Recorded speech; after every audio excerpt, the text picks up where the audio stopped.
Good morning students, welcome back. और हम बात कर रहे थे बेटा 8th NCERT में रूलिंग द कंट्री साइड। और हमारा जो चैप्टर आकर रुका हुआ था लास्ट वीडियो में कि ब्लू रिबेलियन, इंडिगो रिबेलियन या फिर क्रॉप के बारे में हम चर्चा कर रहे थे। ठीक है, तो इंडिगो आपको पता होगा कि इंडिगो क्या था। इंडिगो इज ए क्रॉप, ठीक है, एक फसल होती थी जो basically use to dye the clothes, कपड़ों को रंगने के लिए, या नील जिसका नाम था, कपड़ों को रंगने के लिए बहुत ज़्यादा यूज होती थी। और बेटा we were talking about 150 years ago, मतलब 150 साल की बात पहले की हम कर रहे हैं। तब क्या होता था कि ये बहुत अलग वाले कपड़े नहीं थे, ठीक है, एक बेसिक जैसे धोती है, पायजामा है, कुर्ता है, वो सब यूज होता था। और बेसिकली वो वाइट कलर का होता था और उसको बहुत ज़्यादा मेहनत करनी होती थी कि वो पीला हो जाता था, मैला हो जाता था। उसको अच्छी तरह से रखने के लिए तो उसमें नील डालनी होती थी। ठीक है, तो इंडिगो क्रॉप या इंडिगो रिबेलियन क्यों हुआ? देखो, एक बात आपके दिमाग में आनी चाहिए कि अगर कोई रिवॉल्ट होता है या फिर कोई रिबेलियन होता है या कोई क्रांति होती है, कोई विद्रोह होता है, तो बेसिकली हमने ये सुना था कि वो आज़ादी के लिए होता है। वी फॉट या वी फाइट फॉर फ्रीडम। ठीक है, तो थोड़ा सा अजीब लगता है ना कि फसल के लिए क्रांति। यस, इसके बहुत बड़े रीजन थे और उसी रीजन के बारे में हम यहाँ पर चर्चा करते हैं।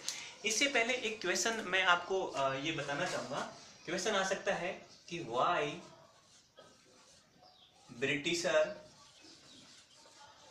ब्रिटिशर्स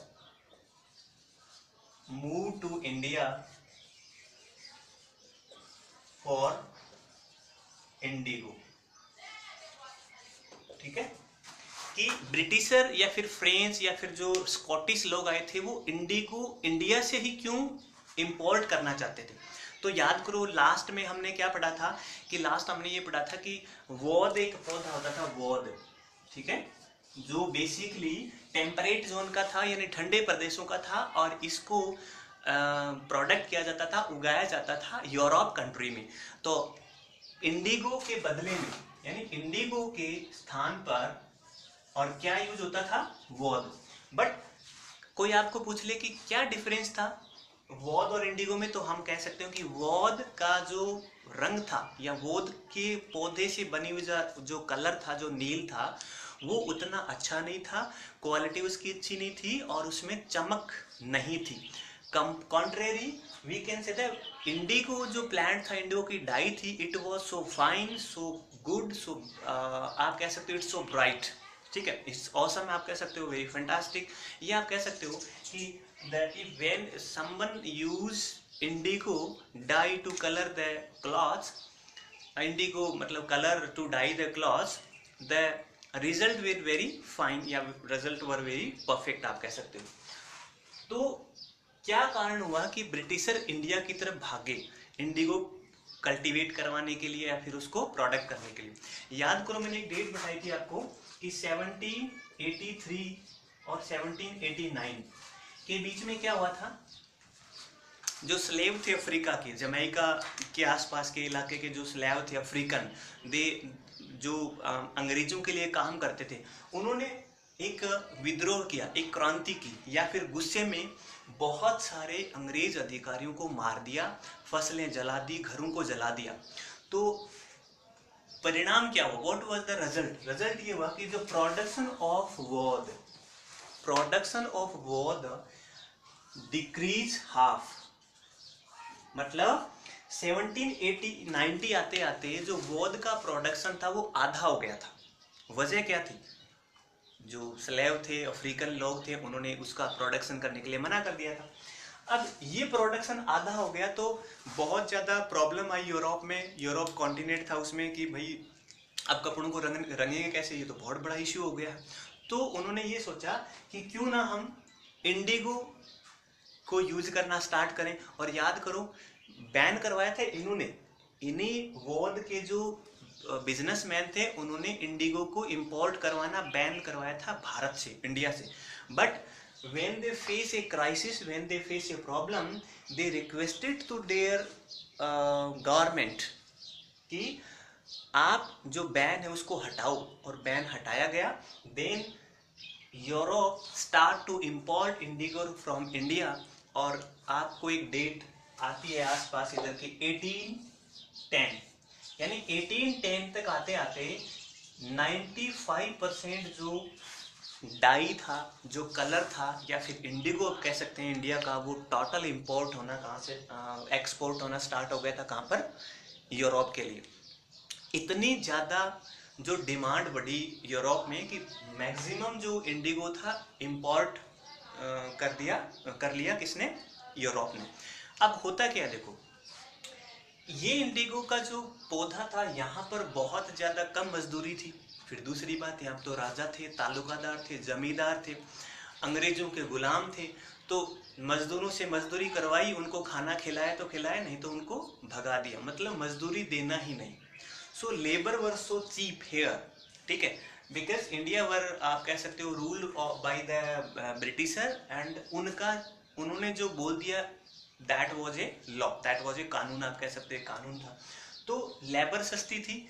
इसके अलावा लेबर की मैं बात करूं तो आपको यू गेट शॉक्ड कि 2.5%, सिर्फ 2.5% ही लेबर दी जाती थी।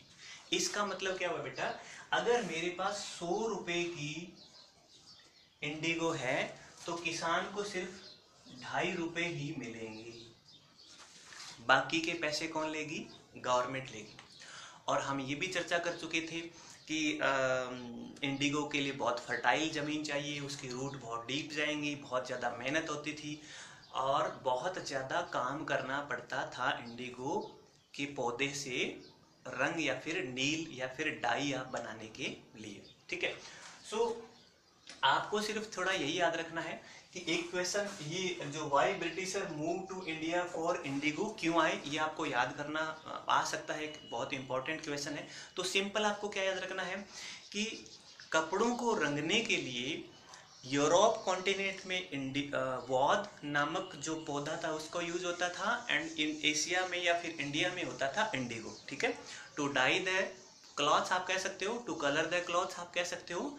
European were use to woad and Indian were use to indigo, या फिर Indian were use to dye the cloth indigo plant आप कह सकते हो।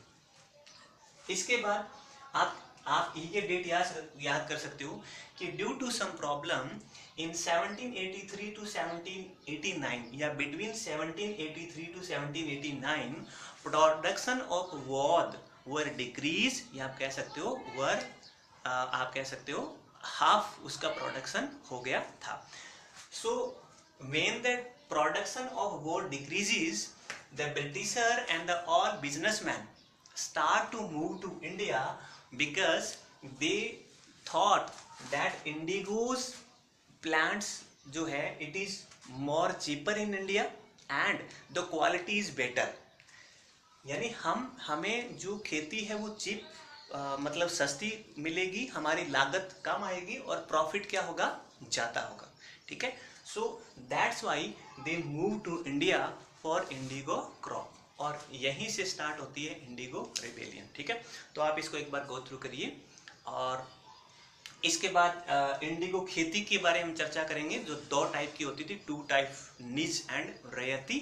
और निज और रैयती की बात करेंगे हम कि कैसे हाउ जो फार्मर थे उन्होंने अपना मतलब एप्रिशिएशन आप कह सकते हो, कैसे उन्होंने अपना आवाज़ उठाना कह सकते हो, अंग्रेजों के खिलाफ आवाज़ उठाना स्टार्ट किया था। तब तक के लिए आप स्टे हेल्दी, स्टे सेफ।